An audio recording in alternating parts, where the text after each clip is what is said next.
지휘관 분들이 간혹 식사하고 가라고 해서 군인들하고 이제 몇 번 식사를 같이 군내 식당에서 했던 적이 기회죠. 있는데 식단 나오는 거 보고 깜짝 놀랐어요.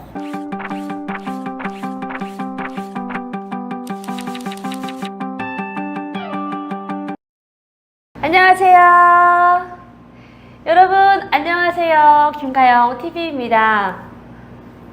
여러분, 제가 오랜만에 또 이렇게 우리 여러분들이 많은 사랑을 주셨고 또 엄청 많은 지지를 주셨던 현양 언니를 모셔왔습니다. 언니 인사 부탁드려요. 안녕하십니까. 현양입니다. 새해 모두 건강하시기 바랍니다. 새해 지금 처음으로 언니를 만나서 영상 찍는 거네요. 언니 새해 복 많이 받으세요. 고맙습니다. 네, 저번에 언니가 영상이 올라갔는데 영상의 조회수가 글쎄 80만 됐어요. 와, 우리 현양 언니를 다시 꼭 모셔야겠다라는 기다림으로 오늘이 바로 그날이 됐습니다. 언니, 와, 어마어마해요. 글쎄요, 제가 잘한 건 없는 것 같은데 우리 가영 씨 보러 모두 와주신 거니까 그래도 제가 감사합니다. 덕분에 제가 또 다시 나오게 됐습니다. 언니와 함께 어떤 이야기가 재밌을까 생각했는데 그냥 현양 언니 자체가 여러분들이 반기는 거고 현양이 얘기하면은 그 자체가 좋은 거죠? 맞으시죠? 언니 어떻게 좀 봤어요? 영상 올라가고? 네. 채널 나오면 가영 씨가 나한테 그거 보내주잖아요. 네네. 그래서 보내주면 보죠. 보고 댓글도 보면 올리면 바로바로 댓글들이 올라오더라고요. 맞아요. 그게 바로 가영 씨에 대한 관심이겠죠. 그래서 네. 대단하구나 하고 생각을 했어요. 근데 댓글들이 참 모두 좋게 봐주신 것 같아서 감사했습니다. 네, 아니 언니에 대한 그 관심도 굉장히 많으시고 예전에 이만감 나갔을 때 한번 다들 나갔죠. 보시고 기억에 남았고 어떻게 사는지 근황이 궁금했는데 제 TV에 나와서 그 근황을 알게 됐다고 하시더라고요. 요즘엔 또 어떻게 지내세요? 요즘이요? 제가 네. 나갔던 게 작년 가을이었나요? 그럼요. 가을이죠. 그렇죠. 여름이었네요, 언니. 그러네요. 네. 너무 그때 시간이 많이 반팔티를 입고 우리 출연했었어요. 그렇네. 벌써 거의 반년 됐네요. 그렇네요. 반년 지났죠. 와, 시간 진짜 빨리 가네요. 네. 그 이후로 이제 밴드 활동을 이제 한두 번 더 했고, 그리고는 글을 쓰고 있고, 강의를 하고, 강의가 이제 가영 씨도 아시겠지만 10월, 11월, 12월이 제일 바쁘잖아요. 맞아요.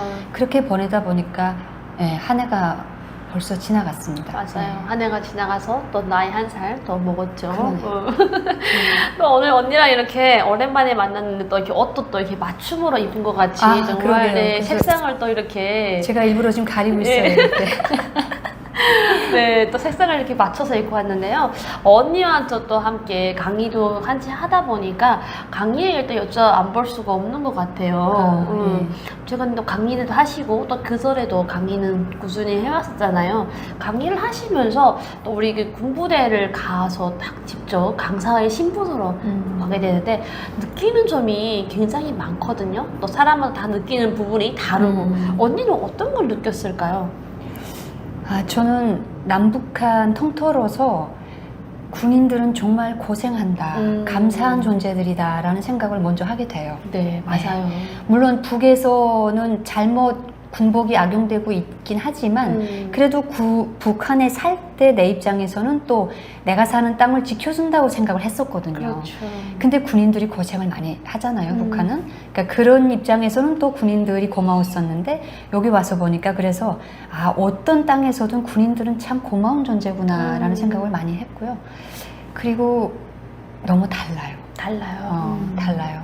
제가 강의를 다니다 보면 지휘관 분들이 간혹 식사하고 가라고 해서 군인들하고 이제 몇 번 식사를 같이 군내 식당에서 했던 적이 기회죠. 있는데 식단 나오는 거 보고 깜짝 놀랐어요. 뭐 나왔어요, 메뉴가?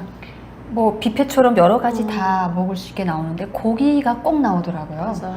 그리고 여기는 뭐 북한처럼 고기 먹었다고 어느 누가 와서 물어보면 말을 하세요? 이런 데가 아니잖아요. 맞아. 자유롭게 하잖아요. 근데 강의를 하다 보면 꼭 이제 남북한 군의 이제 비교도 되고 하는데 군인들한테 물어보면 무조건 하루에 한두 끼는 고기예요. 맞아. 근데 고기가 왜 나오는 게 그렇게 관심사지 하는 것 자체를 모르시더라고요. 맞아. 여기선 당연한 거니까.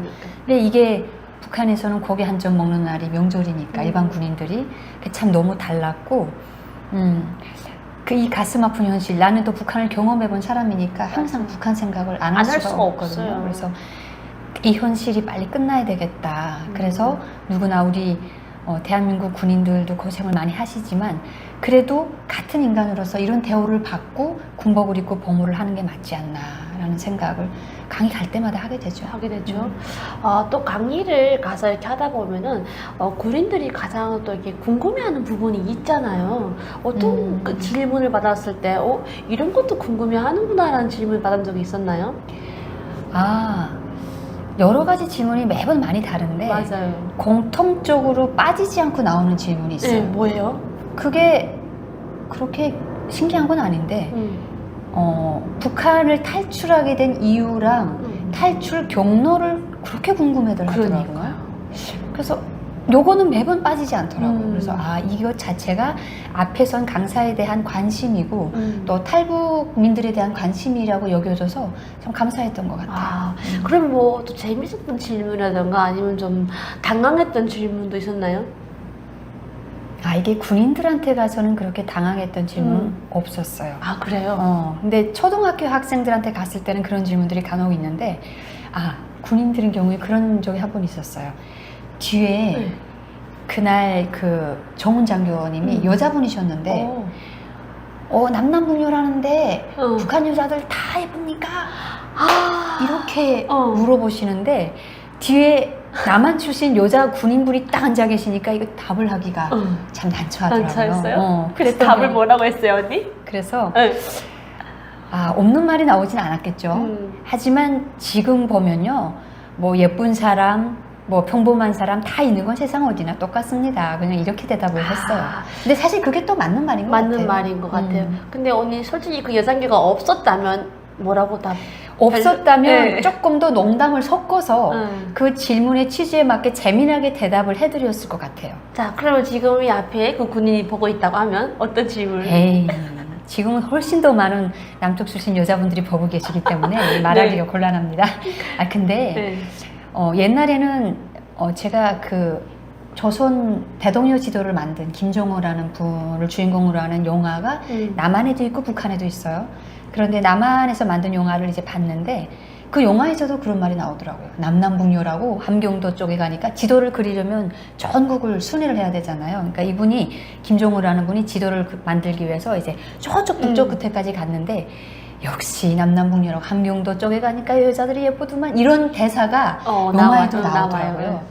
그래서 이 말이 남북한 통틀어서 많이 알고 있는 말은 맞구나라는 생각이 드는데 실제 또 남한에 와서 보니까요.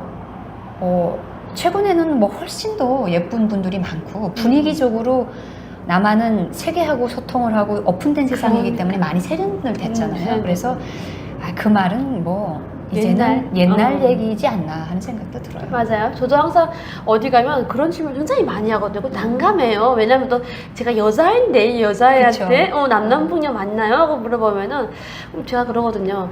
여러분들 보시기에는 어때요? 지금 앞에 서 있는 강사가 이 강사가 북쪽 출신 아닙니까? 그럼 어떻게 남남북녀 맞는 것 같아요? 네, 맞습니다 하거든요. 그럼 저는 물론 북쪽 여자들이 못생긴 건 아니지만 북쪽 여자들은 조금 아직도 옛날스럽고 조금 그냥 좀 우리 조선시대에 아직도 그런 여성의 그런 미가 느껴진다고 해야 될까요? 그렇게 말하면 저는 거기서 빠져야겠네요. 저는 조선시대적이진 않은 것 같아.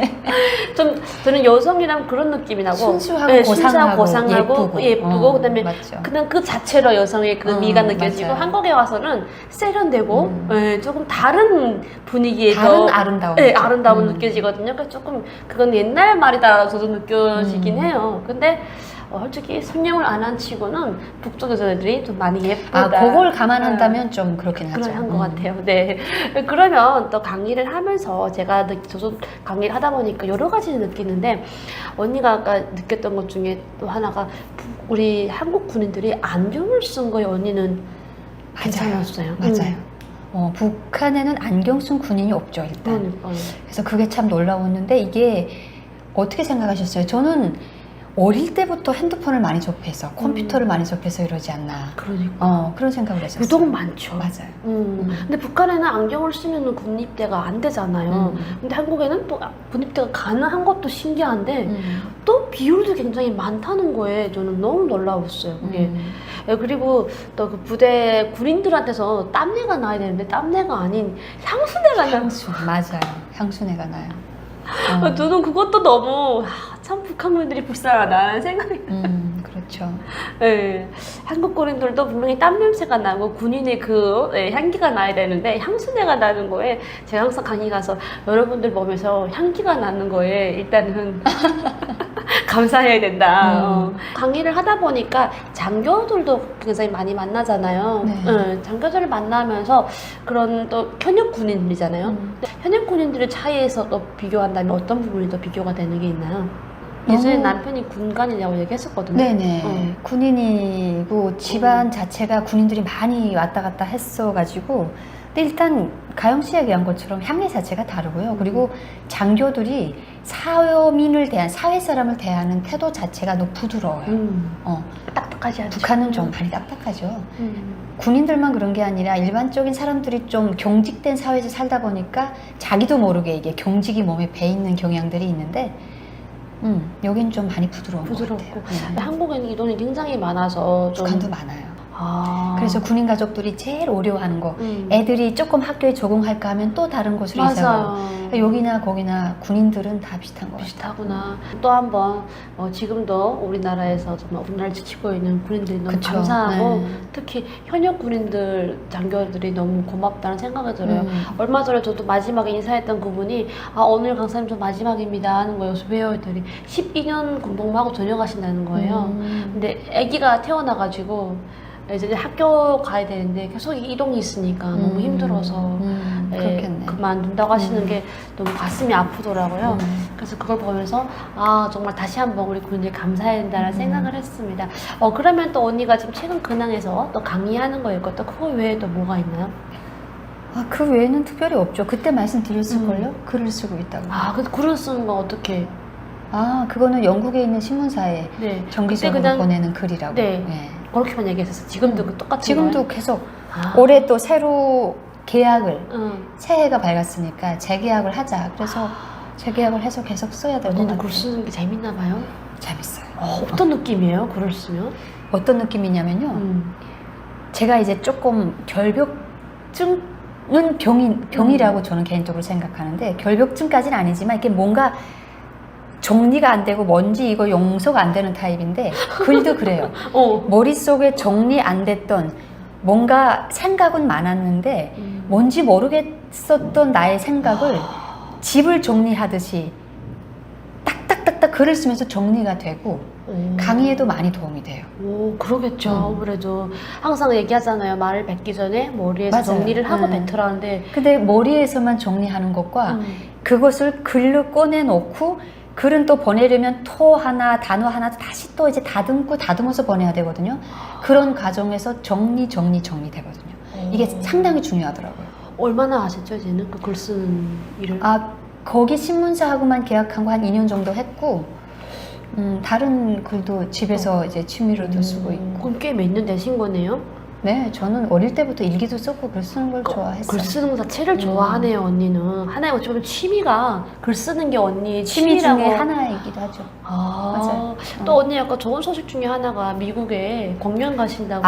네. 공연은 아니고, 공연이면 뭐 팀이 있어야죠. 근데 네. 저는 운 좋게 어떤 단체에서 이제 미국 대사관의 비자를 받아서 네. 미국에 가는데 가서 이제 그 각자의 비전이 있는 북한 출신 사람들을 5명 이상을 뽑아서 그 사람들이 자기의 전공 분야에서 뭔가 미국을 토대로 배울 수 있는 기회를 제공해 주는 거예요. 그래서 저는 지금 다른 공부를 하고 있지만 제가 가장 많이 시간을 할애했던 게 음악이니까 음악 부분으로 미국에 가서 음악하는 사람으로서 뭘 하고 싶어요? 이렇게 질문을 하더라고요. 그래서 음악하는 사람 버스킹 한번 해보면 좋겠다. 이렇게 생각했어요. 왜냐하면 버스킹이라는 문화가 북한에 전혀 없잖아요. 없죠. 나는 드라마에서 남한 드라마를 보면서 버스킹 문화라는 걸 처음 접하면서 솔직히 부끄럽지만 왜 예술인들이 저렇게 뭔가 값이 없이 길거리에서 이렇게 생각했었거든요. 영화를 그때는 너무나도 닫힌 나의 생각이었으니까 저게 너무 위신 없는데 음악인이 제정신이 아닌 사람으로 생각을 하는 경향이 있고 그런 문화 자체가 아예 없었기 때문에 저렇게 발전되고 자유롭고 수준 높은 세상에서 왜 길거리 음악을 하는 거지? 이렇게 생각했었어요, 저는.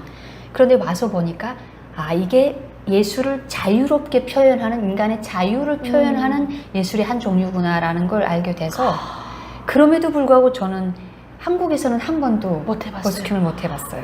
기회도 없었고 할 용기도 안 나고, 그리고 또 공부만 하다 보니까 여러 가지로 기회가 안 맞았던 것 같아요. 근데 이번에 미국이라는 주제로 또 나의 전공이라는 거기다 플러스 주제를 하니까 생각을 해보게 되더라고요. 그래서 이걸 내가 북에서부터 이렇게 생각했던 거고, 그리고 또 중요한 거는 북에서 음악이라 그러면 정해진 장소에서 그렇죠.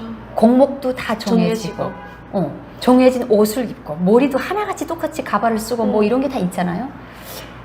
그런 조건에서만 음악하던 내가, 또 버스킹이라는 문화를 이렇게 잘 모르던 내가, 그리고 또 안 좋은 교육만 받았던 미국에서 자유롭게 버스킹을 한다. 이 주제 괜찮겠다. 너무 그래서 멋있다. 나는 듣고 있는데 지금. 한번 해보고 싶다라는 생각, 용기. 미국에 아는 사람이 없잖아요. 한번 해보고 싶다라는 너무 생각이 잘했어요. 들어서 그래서 이번에 하기로 했어요. 또 새로운 정말 기회가 되고, 또 하나는 정말 엄청난 도전을 지금 하는 거나 같은 거예요. 그런가요? 왜냐면 한국에서도 못 해봤는데 그쵸. 언어가 안 통하는 외국에 나가서 언니가 지금 버스킹을 하잖아요. 그리고 특히 또 북한에서는 미국에 대한 안 좋은 시간이 굉장히 철천지 원수라고 교육받았는데, 그런데 그런 장소에, 그런 나라에 가서 언니가 버스킹을 한다? 와, 전 너무 그 연기에 박수 쳐주고 싶고, 감사합니다. 그 영상을 꼭 한번 보고 싶다라는 생각이 들어요. 예. 언니 채널에 꼭 한번 올렸으면 좋겠습니다.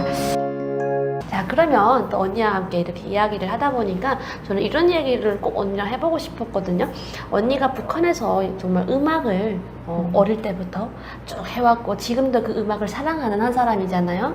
네, 그런데 북한에서 언니는 그런 교육을 다 받고 왔어요. 한국에서 언니 그 스카이 캐슬 보셨나요? 봤어요. 그 드라마를 보시면서 저는 그런 생각했거든요. 항상 방송에 나가도 그때 당시에 그 막 분위기 때 북한에도 스카이캐슬이 있나요? 이런 질문을 굉장히 많이 받았어요. 그래서 제가 이제 바꿔서 역으로 거꾸로 언니한테 북한에도 스카이캐슬 그런 역풍이 있나요? 있죠. 큰 범위에서 보면 있다고 말하는 게 맞을 것 같아요. 저도 거의 공감해요. 물론 뭐 거기처럼 영화에 나오는 것처럼 이렇게 캐슬, 그야말로 성처럼 같은 부류의 같은 수준의 사람들이 모여서 뭐 이렇게까지는 살고, 아니지만 그렇게까지는 아니지만 그래도 그런 분위기는 있죠. 돈 있는 사람들 위주로. 그래서 제가 한국에 와서도 느낀 게 참 이게 한민족의 DNA가 있구나. 교육열, 부모들의 교육열 대단하거든요. 특히 어릴 때부터 예체능을 가르치고 이런 문화가 지금 북한에 훨씬 많아졌죠. 북한의 예체능 하니까 북한에서도 부모들이 어릴 때부터 교육을 많이 정기 교육을 시키잖아요. 저희 교육을 시킬 때 가장 먼저 시키는 게 예체능이잖아요. 왜 그럴까요, 언니?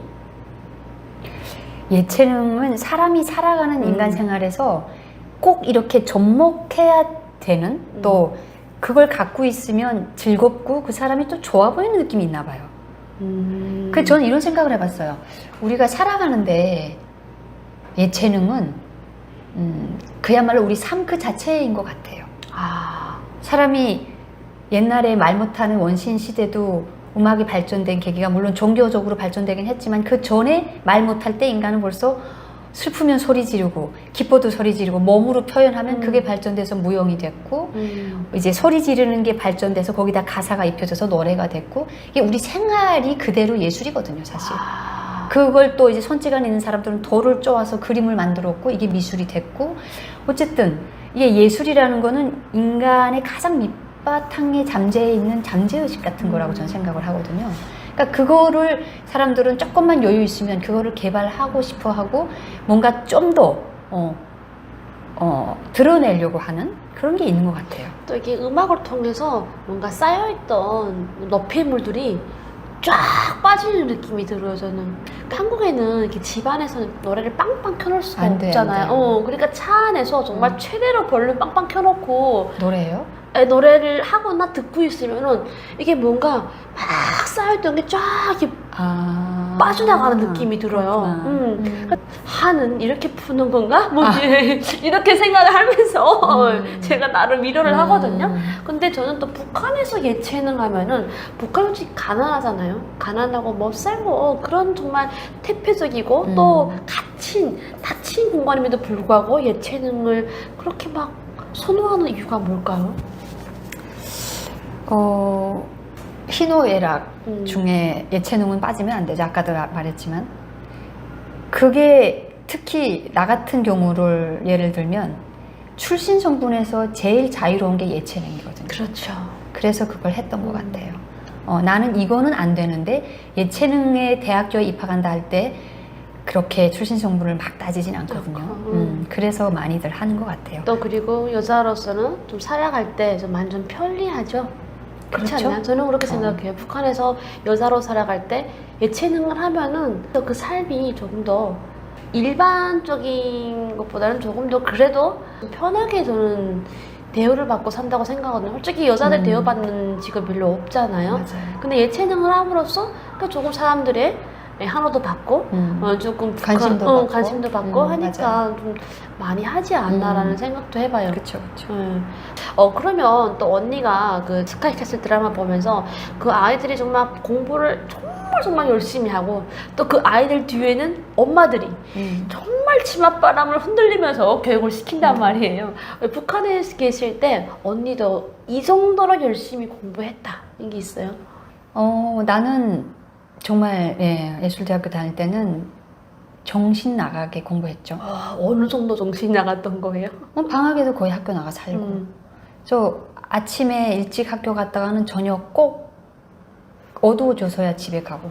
그러니까 다른 친구들은 수업만 끝나면 이제 집에 가기 바쁜 친구들이 많았죠. 아마 많죠. 대다수였을 거예요. 근데 나는 그냥 학교에 머물러 있었고, 그리고 학교 가서 다음 해부터 이제 콩쿠르를 계속 나갔기 때문에 콩쿠르 전은 개인경연이라고 하죠. 개인경연 전은 대학교적인 행사, 일체 다 제외되거든요. 그러다 보니까 또 공부에 열중할 수 있는 기회가 많이 됐고 내 자체가 또 학교를 좋아했고 그래서 크게 나는 부모님으로부터 공부해라 뭐 이런 말을 많이 안 듣고 스스로 했던 것 같아요.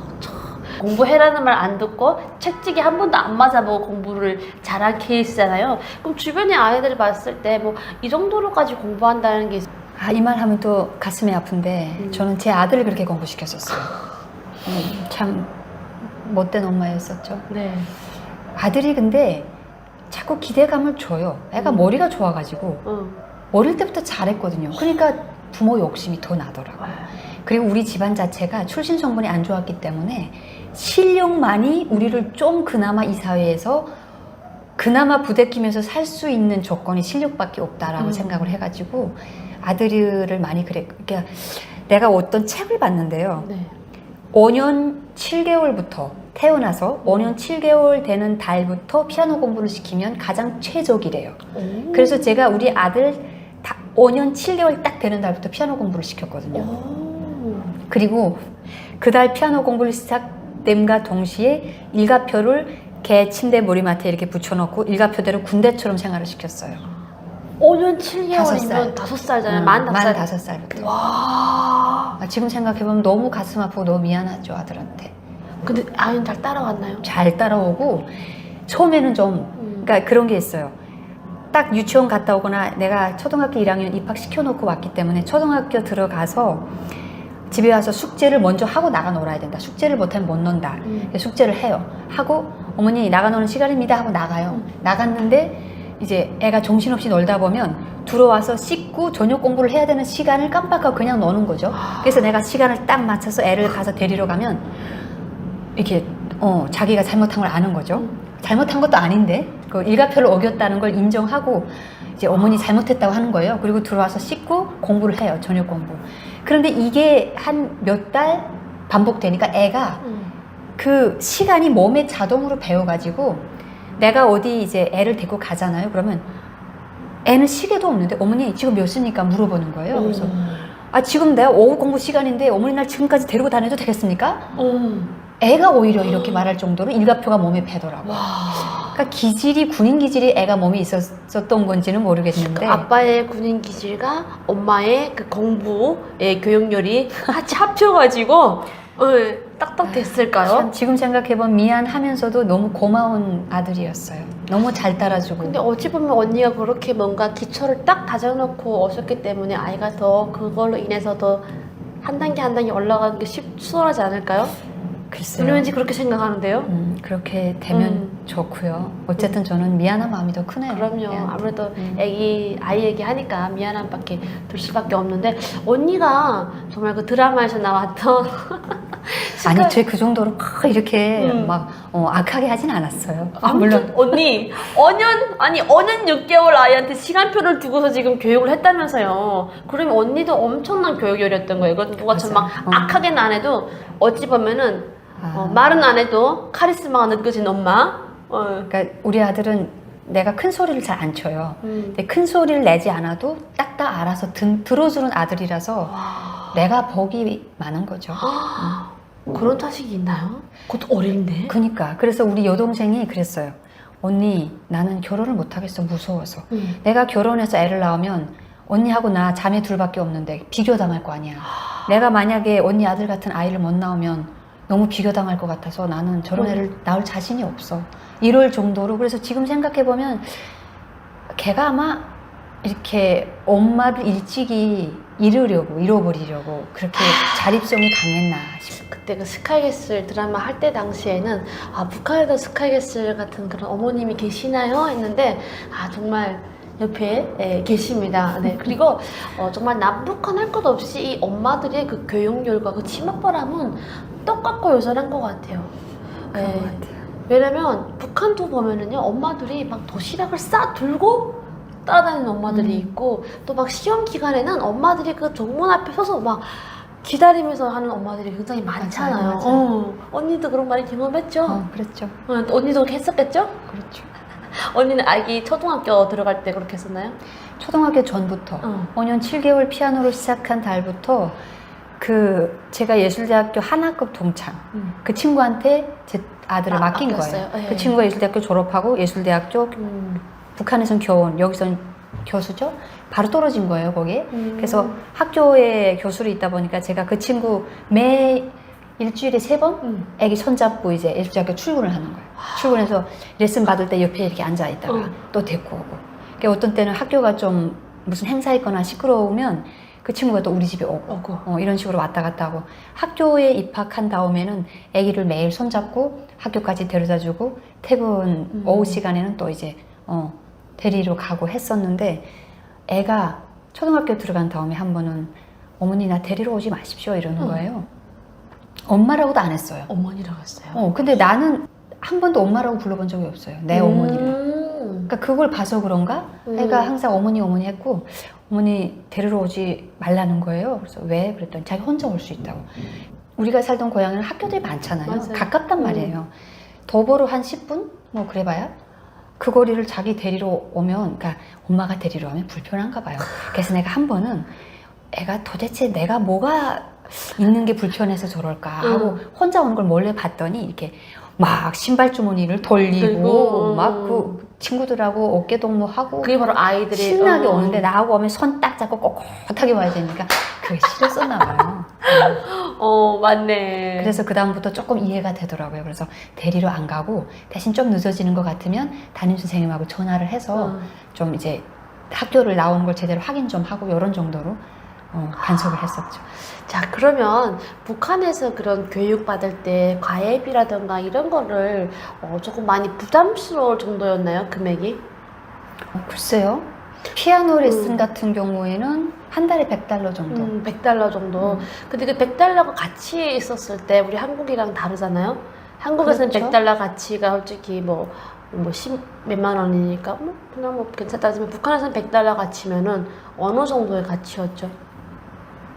글쎄요. 저는 100달러의 가치를 제가 따진다고 하면은 쌀을 쌀로. 네, 한 포대 25kg짜리 쌀을 음. 10포대 이상은 살 수 있기 때문에 일반 가정에서 본다고 하면은 3인 식구가 10개월은 쌀 10개월은 그렇구나. 10개월 쌀은 먹을 수 있는 음. 비용이잖아요. 그러면 그 레슨비가 적은 건 아니죠. 그렇죠. 네.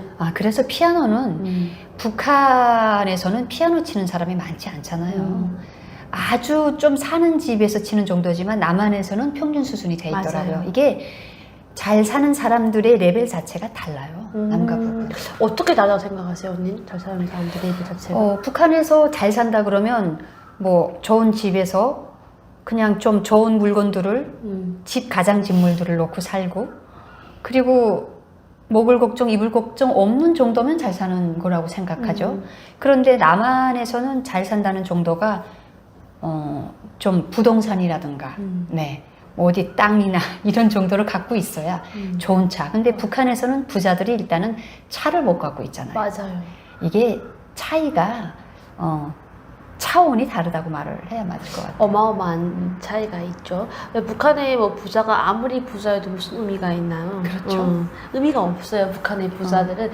그런데 아까 그 한 달 레슨비가 100달러라고 했었고, 그러면 북한의 일반 주민들은 정말 아이를 레슨하면서 하기는 쉽지가 않는 금액이긴 하거든요. 그렇죠. 그러니까 이것도 또한 금액이 또 어느 정도 집안의 그 재력이 바탕이 돼야만이 그게 또 이런 스카이 캐슬 그런 교육열도 가능하다라고 저는. 그럼요.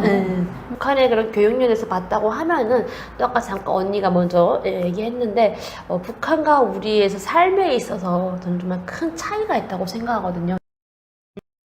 한국에서 제일 좋은 게 뭐예요? 한국이 뭐가 그렇게 좋아요? 이런 질문을 제일 많이 전 듣거든요. 맞아요. 그럼 언니 그럴 때 어떤 답변을 하세요? 너무 많죠. 많아요. 너무 많죠.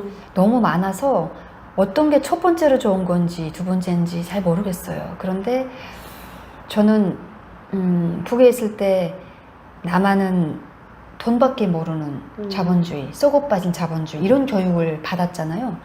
그런데 사실 인간을 가장 귀하게 여기는 거는 오히려 우리 대한민국 사회가 아닌가라는 생각이 들어요.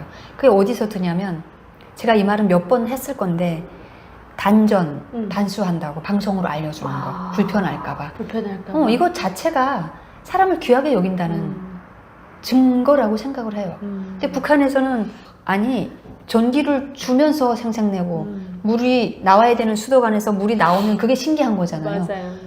당연한 수도관은 넋으로 있고 물이 잘 안 나오고 물 길어 먹어야 되고, 이런 세상에서 평양 같은 데는 수돗물이 안 나오니까 높은 아파트 꼭대기에서 쓰레기를 몰래 바닥에 떨고 버리고, 이런 게 북한의 현실인데, 진짜 말만 하고 있는 게 북한이고, 남한은 현실로 그거를 보여주고 있고, 현실 생활에서 이게 그야말로 우리 북한식으로 말하면 꽃 피우고 있구나. 참 살만한 세상이다, 고마운 세상이다는 생각이 들죠. 참 우리는 북한에서 그런 고생을 해서 그런지 모르겠는데 참 작은 거에도 감사하게 생각하는 것 같아요. 이게 뭐 방송이어서가 아니라 방송 카메라가 없어도 저는 항상 이런 마음을 느끼고 살거든요. 근데 어떤 사람들은 방송 멘트 한다고 하는데 정말로 그런 얘기 많이 들어요. 진심입니다. 한국에서도 불편한 것이 있고 뭐 불만족스러운 것도 있긴 하지만 그거에 비해서 좋은 게 더 많기 때문에 우리 이걸 자꾸 얘기하는 거다 하는데, 언니는 좀 똑같은 것 같아요, 항상. 그러면 또 언니와 얘기하다 보니까 북한은 법 위에 돈이 있었고 법 위에 권력이 있었단 말이에요. 맞아요. 한국에 와서 가장 어려워하는 부분이 또 하나 법 관련된 거예요. 처음에 왔을 때 저는 오자마자 운전하다 보니까 운전하다 제가 실수를 했어요. 그럼 앞에서 안전원이 호로록 부르잖아요. 그럼 안전원이? 경찰이요? 역시. 경찰이요? 저 그때 가방부터 봤어요. 뭐 들어야 되지? 하고서 뇌물 줘야 되는 줄 알고. 근데 그분 딱지를 딱 주는데 이때 내가 주면은 내가 민망하겠네 하고 못 준 거예요. 법에 걸려서 안 되는 게 아니고 내가 이걸 주면 민망하겠냐고 못 준 걸 뿐이에요. 지금 그때 생각하면 너무 민망하고 어떻게 그걸 내가 몰랐지? 근데 모르는 게 북한에서 당연한 거잖아요. 북한에서 그렇죠. 걸리면은 담배 주고 걸리면 돈 주고 뇌물 주고 나왔잖아요. 그러니까 이런 게 습관되어 있었나 봐요. 그래서 그런 말을 들었던 것 같아요. 특히 북한에서 40년 이상, 50년 이상 오랜 시간을 보내다 오신 분들은 이게 순간에 사람이 바뀌기가 어렵잖아요. 맞아요. 무슨 일이 있으면 우리 대한민국은 아래서부터 절차를 밟아서 다 이제 그 서류를 작성해서 뭔가 체계적으로 해야 되는데 남한에 처음 오신 분들이 북한으로 말하면 뭐냐면 당비서를 직접 찾아가는 거예요. 말이 안 되는 거지. 그러니까 신고하려고. 신고도 절차가 있는데 이게 말이 안 되는 말이 안 거거든요. 되는 거지. 그 절차를 진행하기 위해서 많은 공무원들이 다 그 자리에 앉아서 대기하고 있고 민원 접수하고 하는데 그걸 다 뛰어넘어서 혼자 간다? 이거는 그 대한민국 국민으로서 말이 안 되는 건데 이런 걸 하고 있다고 하더라고요. 아, 정말 이런 법도 있었구나라고 느낀 게 있나요? 북한법을 저는 한국에 와서 알았다는 게 참 너무 신기하더라고요. 그러니까 어떤 분들은 내가 북한에서 살다 왔습니다 하면 북한에 대해서 모든 방면에서 내가 더 많이 안다고 생각해요. 그런데 오히려 북한을 여기서 연구하시는 분들이 특히 북한법 같은 건 더 많이 아세요. 가영 씨도 마찬가지일걸요 아마. 우리 북한에서 북한법을 알았나요? 몰랐어요. 저도 한국에 와서 조선민주주의 인민공화국 법 무슨 법 뭐죠? 그 빨간 책이 있던데 거기에는 인권에 관련되는 법도 있고요. 다 있고요. 네, 자유도 있고요. 종교 자유, 언론의 자유, 표현의 자유 다 있어요. 근데 다 있는데 하나도 안 된다는 거. 근데 오히려 그 땅에서는 모르고 살았잖아요. 법이 물론 있겠지라고 생각은 하지만 있는지 없는지 확인하고 싶은 마음도 없고 확인할 필요도 없고 일반 주민들이 알아서 뭐해요. 그렇게 살았는데 오히려 여기 와서 이런 법이 있었구나. 그리고 보니까 다 우리가 못했던 하나하나가 다 법에는 가능하다고 되어 있었구나. 이걸 아니까 더 화가 나고 더 억울했고 그 땅에서 보낸 30년이 너무 억울하더라고요. 억울하죠. 이게 다 된다고 기입되어 있는데 현실에서는 하나도 안 되고 우리 기만당하고 살았구나라는 생각이 우리 한국 같으면 아마 법에 되어 있는데 실생활에서 안 된다 이러면 난리 나죠. 난리 나죠. 청와대 게시판에 막 올리고 했을 건데 그게 당연한 거라고 알고 살았던 게 참. 그래서 그 표지 보면은요 거기다 비밀이라고 적혀있어요. 그 표지에다가. 네, 그다음 비밀. 그래서 저는 그거 보면서도 이게 일반 주민들이 모를 수밖에 없어요. 북한은 웬만하면 다 비밀이에요. 왜 저렇게 비밀이 많은지 몰라. 거짓말을 많이 많이 하니까. 그게 들통나면 안 되니까. 다 비밀이야. 그래서 아니 이 법은 모든 국민이 되면 이거부터 알아야 되고 이거부터 배워가야 되는데 이걸 비밀로 했으니까 알 수도 없는 거예요. 그러면 한국에 오셔가지고 언니가 변호사 직업, 이 변호사가 막 인기가 있고 변호사 직업 막 선호하고 이런 걸 보면 어떤 느낌이 들어요? 법을 기준으로 우리의 일생활이 돌아가기 때문에 그래서 변호사가 필요하고 인기가 있는 거죠. 참 이게 바로 됐구나 하는 생각이 들어요. 북한에서는 나는 변호사라는 새 단어는 들어본 적이 있는데 변호사 직업을 가졌다는 사람 만나본 적이 없어요. 물론 판검사도 있죠. 근데 판사는 만나본 적이 없어요. 검사는 만나봤는데 검사는 법을 지키기 위해서 존재하는 검사가 아니라 장사하는 사람들을 잡아다가 뇌물 받아 먹는 검사였던 거예요. 내가 만났던 검사들은. 같은 소위 북한도 자기네도 국가라고 하는데 법이라는 걸 만들어 놓고 주민들을 이렇게 그 법을 악용해서 주민들을 착취하는 도구로 일반 권력자들이 썼다. 일반 주민들은 법이 어떻게 있는지도 몰랐다. 말도 안 되는 땅이구나. 그러니까요. 한국 드라마를 보잖아요. 보면은 걸리잖아요, 북한에서. 근데 이 검사들이 짜는 거예요. 저랑 친구들이랑 같이 드라마 보고 있어라. 어느 날 몇 시 언제 있어라. 그럼 그때 그 집을 치고 들어오는 거예요. 그리고 그 사람들을 저랑 같이 봤던 현양이를 잡아가는 거예요. 저도 잡아가고.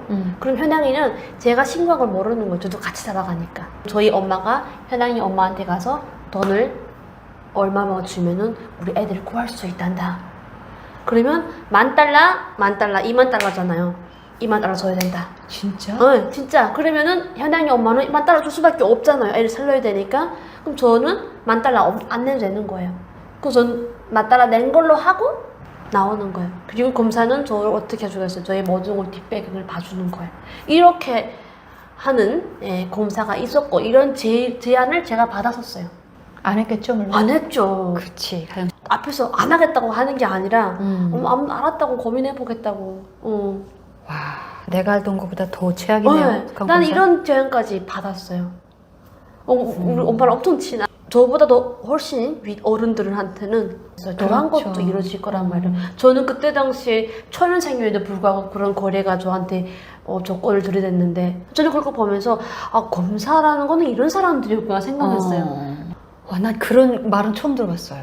저는 그런 제안을 받았어요. 최악이었다는 건 알았지만 내가 아는 검사들은, 내가 아는 법관들은 또 친하니까 자기 모르는 사람은 가차없이 한국 드라마 하나 봤다고 해서 잡아가면서도 맞아. 나한테는 한국 드라마를 가져다 줘. 그리고 같이 봐. 그러니까 이런 그 법관들이 있었거든요. 근데 그거는 그 사회이기 때문에 어쩔 수 가능한 없다. 거지. 이렇게 생각을 했는데 이제 가영 씨 얘기한 건 너무 충격이다. 그것도 재판장에서 재판만 하잖아요. 뒤에서 재판 보고 있는데 저 뚝뚝 찌르고 와서 얘기하는 거예요. 그런 얘기를. 너무 저는 그때 그거 들으면서 너무 충격이었어요. 그 전서 또 집에 가면은 검사 사모님들이 앉아서 지금 남한 드라마 보고 있잖아요. 그런 걸 보면서 정말 북한은 정말 이 법이 위에 있는 게 아니라 권력과 돈이 위에 있구나 생각을 제가 그때 했었어요. 돈과 권력이 없으면 그러면 죽은 목숨이고 돈 권력이 있으면 일반 돈 없는 사람에 비해서는 살기가 좋다고도 표현할 수 있겠지만 그게 지금 생각해보면 그야말로 지옥이었죠. 정당해서 이기는 것이 아니라 부당해도 돈만 있으면 이겼었잖아요. 맞아. 그러니까 억울한 사람이 얼마나 많았겠어요. 저는 한국에 와서 전 제일 좋은 법이 그 법인 것 같아요. 우리 대한민국 헌법 조항 중에 하나 있는 한반도 한반도에서 태어난 모든 이들 대한민국 국민이다. 그런 거로 해서 우리가 대한민국 국민으로 살아가고 있고 보호받는다는 게 저는 그게 너무 제일 좋은 것 같아요. 그러면 언니는 우리 한국에 오셔가지고 시골 같은데 가봤나요? 유일하게 제가 친한 동생이 결혼을 했어요. 결혼을 했는데 저기 강화도에서 농사를 짓는 남편을 만난 거예요. 그래서 강화도 섬네. 강화도 섬인데 또 조금 더 안쪽에 가면 성모도라는 섬이 있어요. 아 그래요? 저 강화도까지만 가봤어요. 강화도 안에 그 친한 동생이 성모도에 시집을 가다 보니까 제가 이제 동생네 시댁에 이제 몇 번 놀러 갔었거든요. 그게 최고의 시골이죠. 섬마을에 가본 거잖아요, 섬에. 예전에는 뭐 배 타고 들어갔다 왔다 정도로 섬인데, 그러면 그런 섬을 가봤을 때 그쵸. 어떤 느낌이 들었어요? 이게 무슨 시골인가 하는 생각이 들었어요. 집 앞에까지 아스팔트 도로가 다 들어와 있고, 그리고 가을에 추석쯤에 그 동생 남편이 가을워지 하는 모습을 한번 보여주겠다 그래서 그 논두렁에 동생이 다 먹을 걸 준비해가지고 논두렁에 가서 끓여 먹으면서 가스레인지 넣고 한번 봤는데 이게 무슨 농사냐 하는 생각이 들더라고요. 아주 그 선크림 쫙 바르고 그리고 뭐 옷도 다 이렇게 탈까봐 다 가리고 모자 다 쓰고 멋있는 기계 하나 타고 그 큰 밭에 기계 한 대에 그 동생 남편 한 명밖에 없어요. 그리고 동생이랑 나랑 우리 그 동생네 아이들은 논두렁에서 그냥 놀고 있고 혼자서 이렇게 하니까 기계 한 대니까 가을거지가 다 돼요. 다 돼요. 나는 북한에서도 시골을 많이 가보진 못했는데 항상 그 TV에서 접하는 북한의 시골은 모두 다 가을거지 전체로 이런 사람이 더 많잖아. 사람이 낫을 들고 막 별을 베고 맞아요. 그런 것만 봤었는데 야 이거 진짜 대한민국은 농촌도 이렇게 발전됐구나.